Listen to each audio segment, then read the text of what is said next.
محەممەد ماغوت پیاوێک تەژی لە شیعر و یاخی بوون کە من ئەو نووسەرانەی کە لە بوارەکانی خۆیاندا دەتوانن داهێنەر بن و سوارڕەوی هەمان ئایدیەکانی پێشخۆیان بن کە من ئەو قەڵەم بەدەستانەی کە خاوەن ئایدیای تایبەت بە خۆیان بن و لاسایی کەرەوە نەبن ئەوانەی ناتوانن خاوەنی خۆیان بن لە ئەزەلەوە لە دایک نەبوون.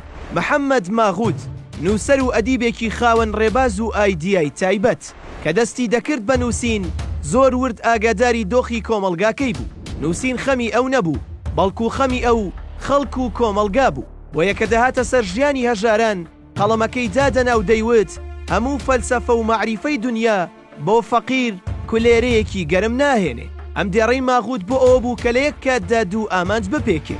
یەکەم نابێت نووسەر تەنها لە تێز و نووسینەکانیدا بژی و نەیەتە ناو کۆمەلگا و بەشێک نەبێ لە ئازارەکانیان. دووهەم پێناسەکردنی سایکۆلۆژیای خەڵکە کە لە بارودۆخی برسیبووندا چاوی تەنها نان دەبینێت. بۆیە ماغوت لەم ڕێگەیەوە دەیەوێت پێمان بڵێ کە خەڵک برسی بوو هیچ مەکە و هیچ مەنووسە چونکە ماغوت پێمان دەڵێ من کە برسی بووم نانووسم بەڵکو دەجەنگم. ماغوت لە ناساندنی سیاسیەکاندا بڕوای ماغوت بەو جۆرە بوو کە سیاسیەکان بەردەوام شەڕی عاتیفەی خەڵک دەکەن کۆمەڵێک دروشمی فری و دەر بۆ خەڵکی برسی بەرز دەکەنەوە و لە خشتەیان دەبن.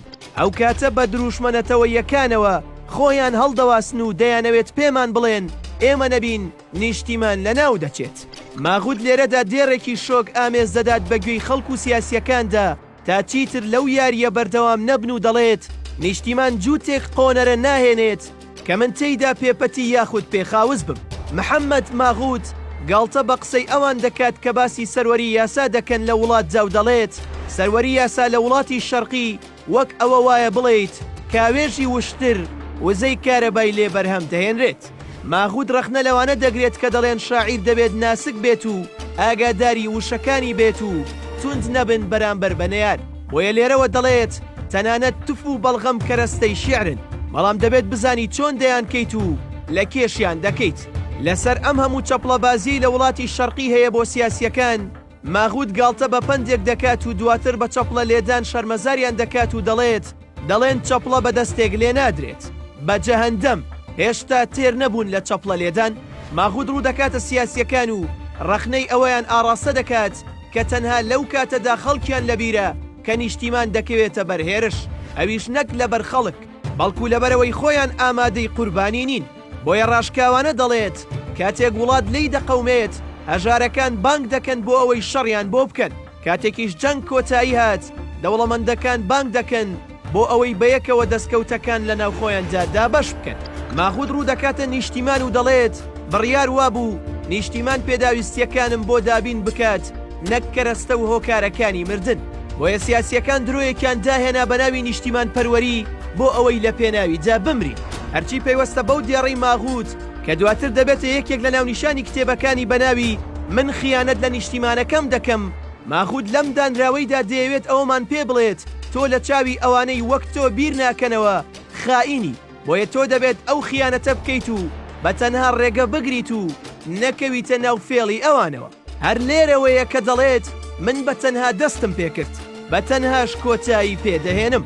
محەممەد ماغوت جیاوازیەکان لە کۆمەلگای شەرقی لە تێکستێکی شیعریدا دەخاتە ڕوو بە ناوی منداڵێکی کوڕم دەبێت و ناوی دەنێم ئادەم. لە سەرەتاوە بەم جۆرە دەست پێ دەکات منداڵێکی کوڕم دەبێت ناوی دەنێم ئادەم چونکە ناوەکانیش لەم کات و شوێنەدا بوونەتە تۆمەت. نەناوی دەنێم محەممەد نەعیسا ناویشی نانێم عەلی و عومەر نەزەید و نەحسێن تەنانەت ناوی نانێم دەیڤید و جۆرج زۆر دەترسم بە ڕەگەزپەرستی گەورە ببێ و ناوەکەی لە ژیانیدا ڕەنگ بداتەوە لای بیانیەکان بە تیرۆرس بناسێنرێ و لای توندڕەوەکانیش بە گومڕا لای شیعە بە سونی ببینرێ و لای سونیش بە شیعە زۆر دەترسم ناوەکەی شوێن پاسپۆرتەکەی بگرێتەوە. ئەمەوێ ناوی ئادەم بێ گرنگ نییە بە موسڵمانی یان جوولەکە یاخود مەسیحی ببێت. دەمەوێت هیچ دەربارەی دین نەزانێت ئەوە نەبێت کە دین بۆ خوددایە ئەمەوێت بشزانێت کە نیشتیمانەکەی بۆ هەمووانە. فێری ئەوەی دەکەم کە دین ئەوەیە کە دڵ پێی باشە و لە کردارەکانیدا ڕەنگ دەداتەوە نەک لە ناوەکەیدا. فێری دەکەم عروبە و نەتەوە پەرستی وەهمن فێریشی دەکەم دیندارەکان وەهمن. فێری دەکەم تەنها مرۆڤبوون ڕاستەقینەیە. فێری دەکەم نەزانین کوفرە، ستەم کوفرە. فێری دەکەم خوددا لە دڵەکانیدایە بەر لە مزگەوت و کەنیسە. فێری دەکەم خوددا خۆشەویستیە نەکترس.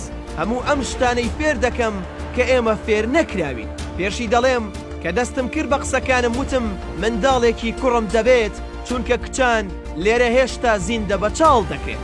محەممەد ماغود وەک وەفایەک بۆ هاوسۆزی و هاوژینەکەی سونیە ساڵح دەڵێت 30 ساڵ وەک سەربازێکی بریندار منی دابوو بە کۆڵدا و بەڵام من نەمتوانی چەند هەنگاوێک بۆ گۆڕەکەی هەڵی بگرم. محەممەد ئەحمەد ماغود شاعیر و ئەدیبی سووری لە ساڵی 1934 لەدایک بووە و لە ناو ئازاردا گەورە دەبێت. بەڵام ئەمە وای لێ ناکات هەنگاو نەنێت. هەر لە سەرەتاوە لە بواری ڕۆژنامەوانیدا کاری کرد و دواتر لە ناو ئەدەبدا شوێنی خۆی گرت و بوو بە کەسێکی شارەزا و دیار لە ئەدەبیاتی سیاسی گاڵتە ئامێزدا. دەیان چیرۆک و شانۆگەری ڕەخنەگرانەی نووسیوە. بەرهەمەکانی دڵگرانی لە ڕووناکی مانگ، ژوورێک بە ملیۆنان دیوار، دڵخۆشی پیشەی من نییە، غوربەت، خیانەت لە نیشتیمانەکەم دەکەم. لە دەرەوەی نهێنی و دەیان بەرهەمی تر لە دوای خۆی بەجێ دەهێڵێت. ماغوت لە 3 نیسانی ساڵی 2006 لە تەمەنی 72 ساڵیدا وەفات دەکات.